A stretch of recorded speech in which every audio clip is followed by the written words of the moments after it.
Hello, everyone, and welcome to another episode of The Sweet Spot. Happy New Year. It's your host, as always, Ryan Embry here with another one of our favorite annual traditions. A great way to start off and kick off the year here with Jackie Avery, Director of Product for our Respond and Resolve review response solution for hotels. Jackie, welcome back to The Sweet Spot. Thanks. It's so great to be here. I look forward to doing this every year, so I'm happy we're back at it. Yes, again, it's an annual tradition. It's a benchmark for the beginning of the year. It's actually one of our most viewed and listened to episodes of the year. And I think it's because hoteliers really want to get a sense of what's going on over the course of a calendar year when it comes to reviews. So to set this up off the top, we are looking at reputation sentiment data, the data within online guest reviews that Travel Media Group actually pulls. And a lot of these reviews you and your team are responding to. Yeah, it's exciting. So if it's your first time here, welcome. And if you have been watching us the past few years, welcome back. We're excited to kind of talk through some of the data that we kind of went through. So to put it under perspective, we're looking at information analyzed from over 45 million sentiment mentions. Incredible. That's an incredible number. The popularity and importance of guest feedback and reputation right now. I know we talk a lot on this podcast about AI technology. We're always trying to see what's next, but there's no replacement for word of mouth, right? And whether that's, physically telling someone about your experience or sharing that, what we're talking about today, sharing that online with guest feedback and reviews, you can take away so much from that. And hoteliers, travelers obviously are looking at sentiment data, trying to figure out whether they should choose one hotel versus another hotel. Hoteliers are looking at this data, digesting it and trying to figure out how to improve on the guest experience. But what we're doing today is trying to find the top 5 sentiments, talk about some themes. What does this mean when these types of sentiments are found in your guest feedback? Are there things you can make operationally changes? Is it training at the hotel? Is it capital investment sometime? Some of it, like location, which we're going to talk about, unavoidable, right? You can't just pick up your hotel and move it. So really interested to see the list. We always start from the bottom of the list and work our way up. So kick us off with number 5. Yeah, absolutely. And like you said, it's so powerful to spend that moment reflecting. Yeah. Sometimes it's just taking the information and putting it into this bite-sized way for you to process it. So hopefully everyone finds it pretty easy to kind of, come along this journey with us. So number 5, it had over 3 million sentiment mentions, right? So that's a lot of people talking about it. And we're talking about facility amenities. Now, some people are listening and they're going, well, I don't have a pool, so of course that didn't get a mention for me. Or I do have a pool. Of course they mentioned that. But stay with me on that. That's actually its own category. So here we are talking about the lobby, the hallways, seating areas, elevators, luggage carts, right? So now put that into perspective. More people can really relate. So I don't know about you, but sometimes when I'm coming to a hotel, right, I've had a long travel day. I'm a little tired. I'm, feeling antsy. I just want to get there. But when I get out of my car or I get to walk in, I'm feeling that excitement. I'm ready for my trip to start. No matter what I'm doing, I'm like, here we go. So then you're taking that all in. Of course, travelers are mentioning this, right? You have those first impressions of a hotel. Yeah. It gives you pause. So sometimes things that you feel as a hotelier or as someone who works at a property, maybe you just brush past them. It doesn't mean a lot to you. It's no big deal. Sure. You're maybe not sure why somebody positively mentioned it or negatively mentioned it. But I want to put you into the shoes of a traveler who's just arrived. They're finally at their destination and they're ready to start their stay. Look at your hotel through a fresh lens. Was the hallway welcoming? Was it kind of dark? Did the elevator come right away?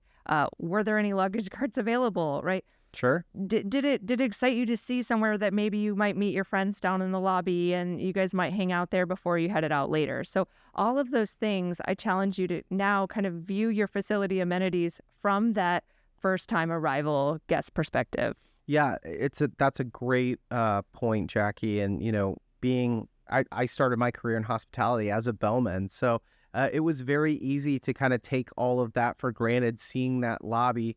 But you're right. These travelers are more than likely seeing it for the first time.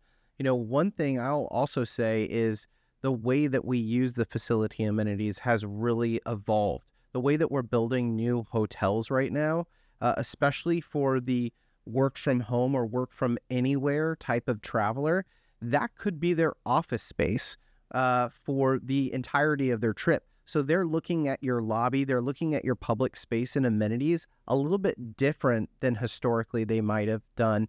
And again, the brands, development companies, they are building for this type of traveler. So not surprising to see that category tag fall into the top 5. Let's move on to number 4. Yeah, absolutely. So kind of shifting down this year, number 4 is going to be location. So as you mentioned, I think a lot of people feel trapped when they hear this sentiment being mentioned, like, well, I can't move my hotel. But actually, you have a lot of power here. You can control what you're saying about your property, and guests are mentioning your location in reviews, positively, negatively, but it's being brought up, right? So when I think about that, I think about when I'm traveling with my kids. I've got 2 young kiddos.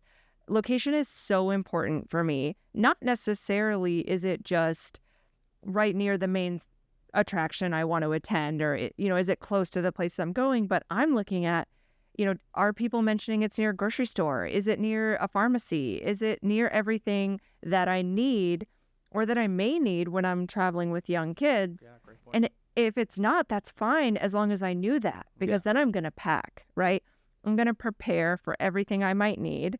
You're right, there's a big mental load with that. So you can ease traveler stress and turn even just maybe what isn't this amazing location into a positive tag if people felt like they knew what to expect with it. Yeah, I think that's a huge part of it, is setting expectations for location. If you claim on social media or your website that you're close to the airport and you're 40 minutes away from the airport, that might not be close proximity to some travelers versus another. So you're right, the location is really based on the expectation of the traveler and what's convenient to them. You really want to put in perspective to that traveler. If you look at, everybody has Google Maps, right? And has used that app before. If you have your hotel and nothing else around you in the traveler's eyes, you really have kind of failed them as far as showing them or giving them an expectation of what that location looks like. You want that thing to be filled with dots. You want them to know exactly where your restaurants are in comparison to your hotel. If there's an airport, attractions, as you mentioned, even things like grocery store, pharmacies, minute clinics. I mean, you never know, especially with people with families or children or pets that they might be traveling with. These are very, very important places to your traveler that could make the difference between a good experience and a bad location. Exactly. So to speak. And I think sometimes we come in with our own, feelings about, well, we have a good location or we don't. But think of all the people traveling, all the people staying at your hotel. You don't necessarily know exactly what they're looking for. Yeah. You might think that your location is or just fine, but actually it's exactly what they want. And a great place, again, as Respond and Resolve, a great place to really put that location in perspective is your review responses, right? Yeah, absolutely. Right. Someone praises your location or they express dissatisfaction. That is exactly where you get to share the details. Yeah. And people reading those review responses feel informed and they trust you. And now they are excited for their trip. They feel even more prepared. They don't feel stressed and they're ready to get going. And, those positive sentiment tags are going to come your way. Yeah, so important.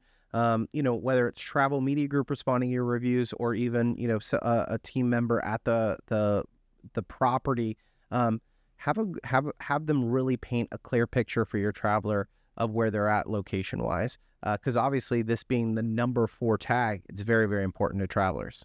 Moving on to number 3. Yeah, so number 3 shouldn't be a surprise. With over 3.6 million mentions, it's going to be cleanliness. So this moved up this year, which, I think people kind of expect this to be brought up. Yeah. And I think when you're putting this into perspective, I want you to think about the different ways you approach this yourself as a traveler. So I kind of mentioned before, if I'm traveling, with my family, these might be some things I'm thinking about.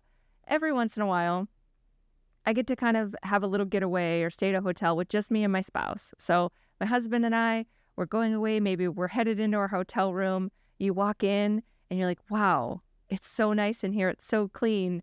And you have this added positive feeling of, I didn't have anything to do with it, right? I'm really on vacation, even if I'm traveling for business or even if I am on vacation, it's just a short getaway. It is this positive feeling that compounds itself, right? So not only that, but right now, everyone, stress is high and everyone wants to acknowledge hardworking team members. So when you walk in and you see that room and you just feel the freshness and you're excited to stay there, they're so grateful for that hardworking housekeeping team. And they want to praise that hard work. And so you're seeing that mentioned in reviews more often. The tag right now is predominantly positive. People are not coming in and just saying, it was this, it was that. It's actually just praising the hard work being done and how grateful they were to stay somewhere where that was something the property prioritized. Yeah, it's so cool to see. I mean, we've done this episode. We were talking about it off camera now for 5+ years. And obviously during that 2020, 2021, even 2022 year, this was a very this was a difficult tag to kind of talk about because a lot of guests kind of saw cleanliness through the eyes of health and safety, and almost saying for hotels, if it wasn't clean, then there was a lack of empathy or even caution towards that guest well-being.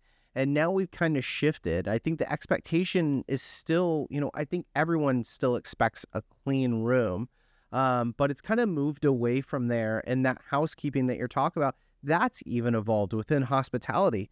Now you sometimes have to opt into hospitality and overnight service and things of that nature. Sometimes you have to stay a minimum amount of nights.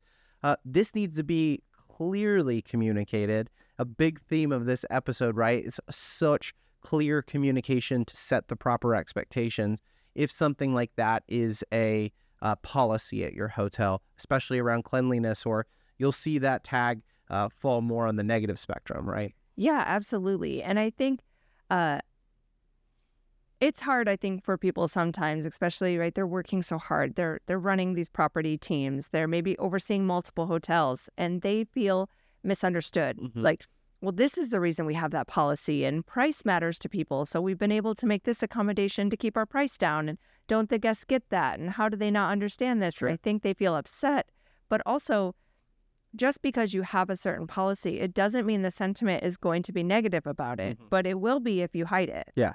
Right? If a guest feels like you misled them, Sure. no review response, will help you recover from, lying. Right. You have to be clear. You have to be transparent. And then you can just withhold what you need to do.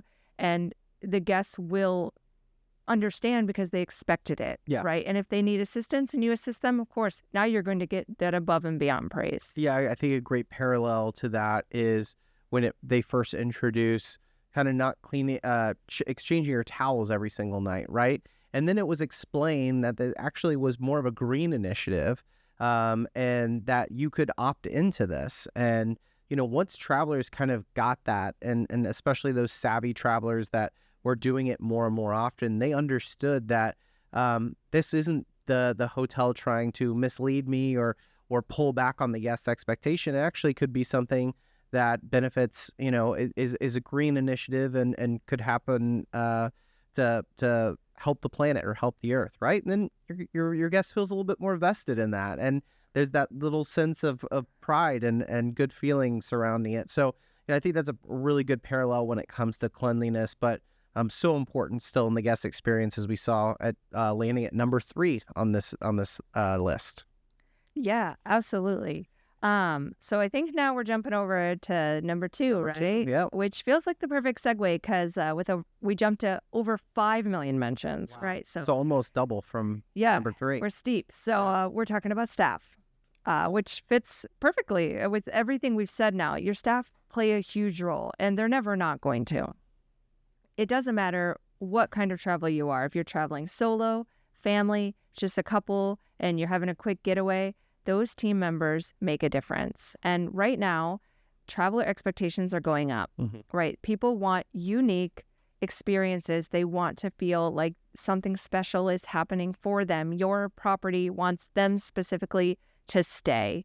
And I will say team members are rising to that challenge. Properties are putting their best foot forward. They're getting positive mentions, and they are doing small things that really resonate with guests, that feel personal, right? It's more than just your name on the TV. It might be that you put something in the comments that you're celebrating and they went above and beyond the expectation there. And from the get-go, that staff has immediately mentioned your special moment, and your stay is off to a great start.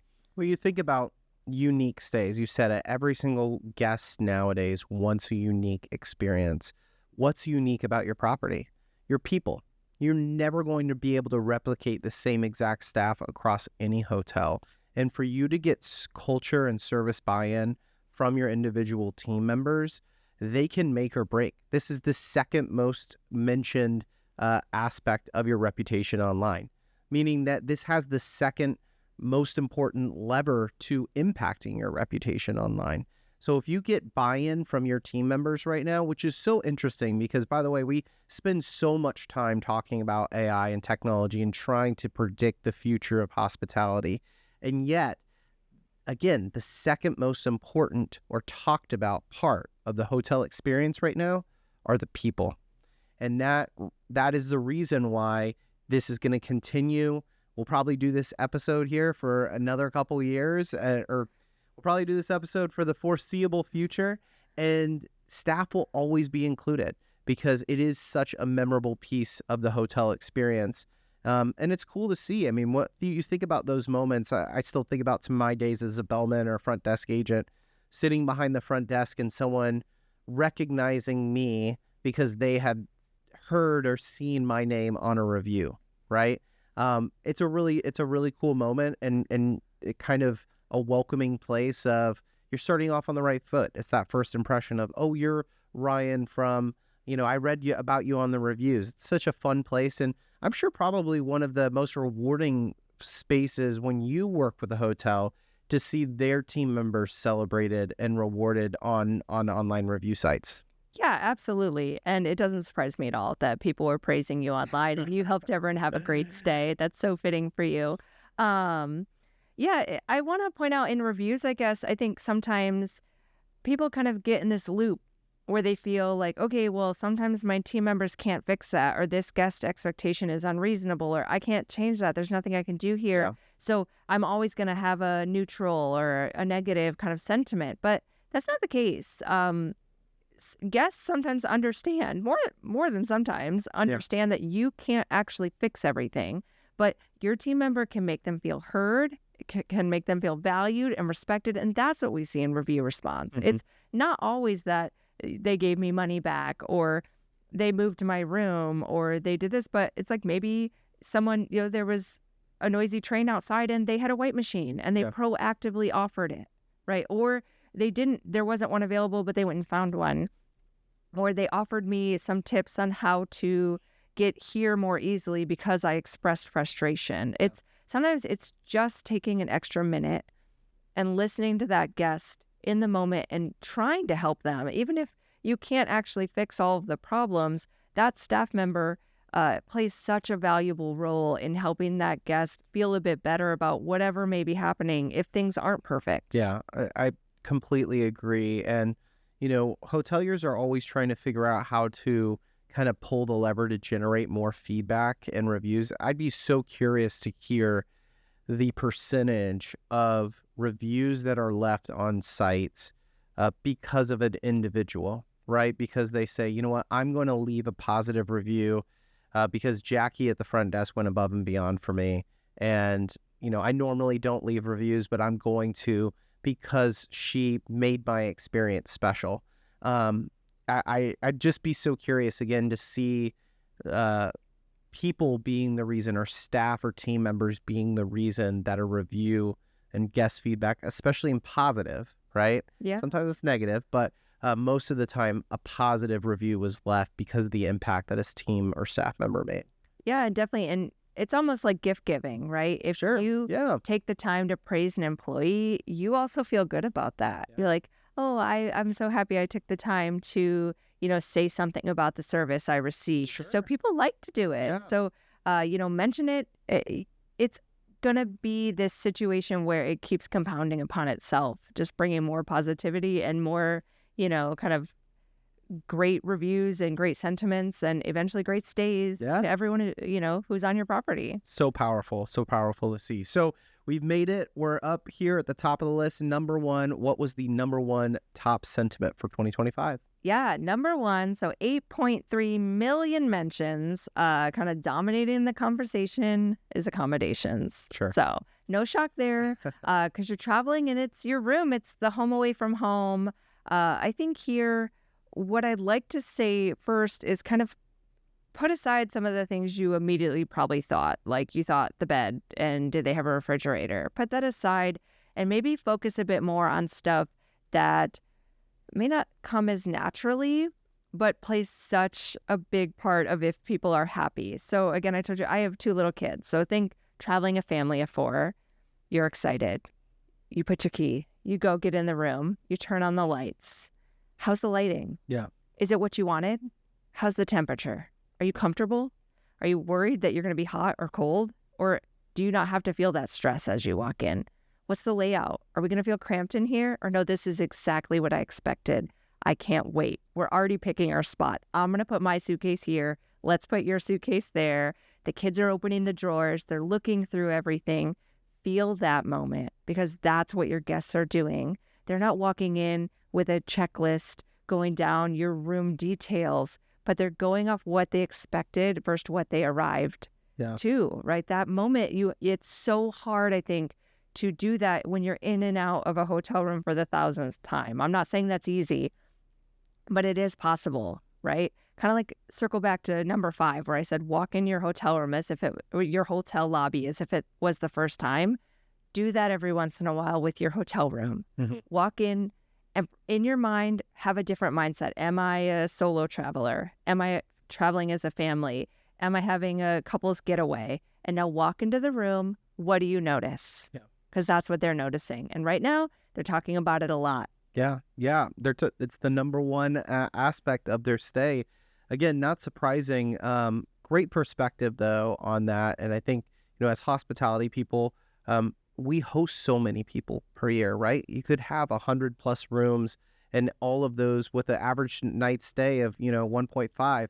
You're seeing so many people faces and they're experiencing different things, putting yourselves in the shoes of that traveler, and looking at those important pieces. Is it too noisy, right? When you come in, how's the noise? Am I concerned about my neighbors? All of these things are normal kind of feeling and sentiments. And that's how this gets onto review sites, right? Is the true feeling about the stay, about the accommodations, the room. This is hospitality, and then it's a combination of your staff and the entire experience. So really cool to see. As we wrap up, I thought it'd be fun. Any parts or elements of the hotel experience that you expected to be on this list, or maybe were shocked that weren't on there?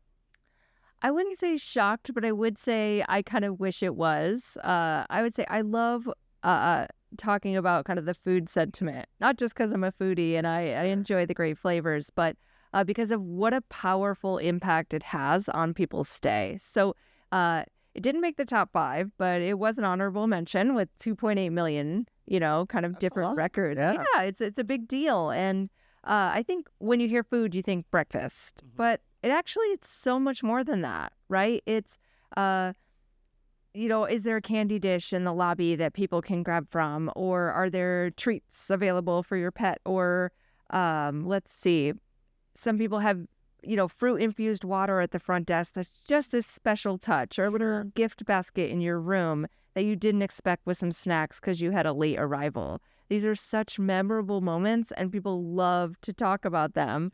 So I wish it was in the top 5. It's creeping up every year, so maybe next year, but I've definitely got my eye on it. I think hotels are having a complete renaissance in F&B. And it's been one of the themes we've actually talked about several guests on the Sweet Spot about how independent hotels, even branded hotels, are really leaning into the F&B side.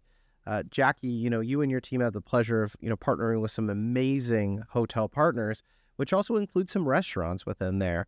What are some of the tips and tricks that you share with your team about responding and the nuances of responding to a restaurant review, and maybe some of the things that you can incorporate in the response versus maybe your hotel review?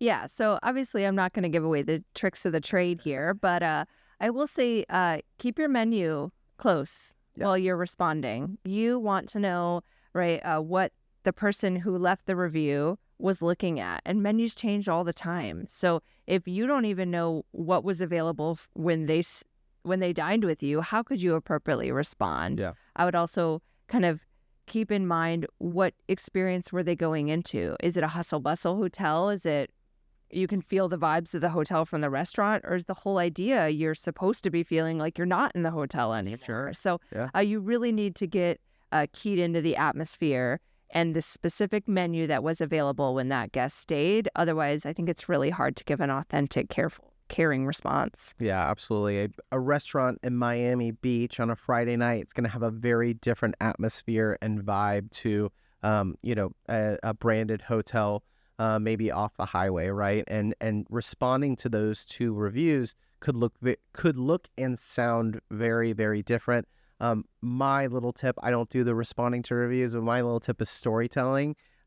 Your culinary experts, telling their story, they have immense passion. Some of the most passionate people that I've talked to in hospitality have been chefs and F&B culinary artists.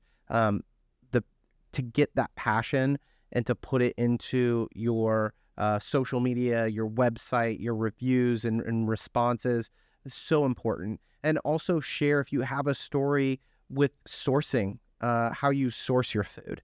Local sourcing, so important right now, and things, travelers care about. They, Gen Z, younger travelers, this is the type of stuff that they want to talk about. They want to share with their friends, and again, have that kind of feel-good moment there. So those are my 2 cents on tips. Yeah, absolutely. And you're not wrong. Those are going to be mentioned in reviews because kind of what we mentioned earlier as well. It feels good to share that you dined at a place that was doing this or that was serving this. Yeah. So, as long as you put that information out there, they're going to keep spreading it. Yeah, and reviews, great barometer with how well you're telling your story. You think you're telling your story about your chef or your locally sourced food.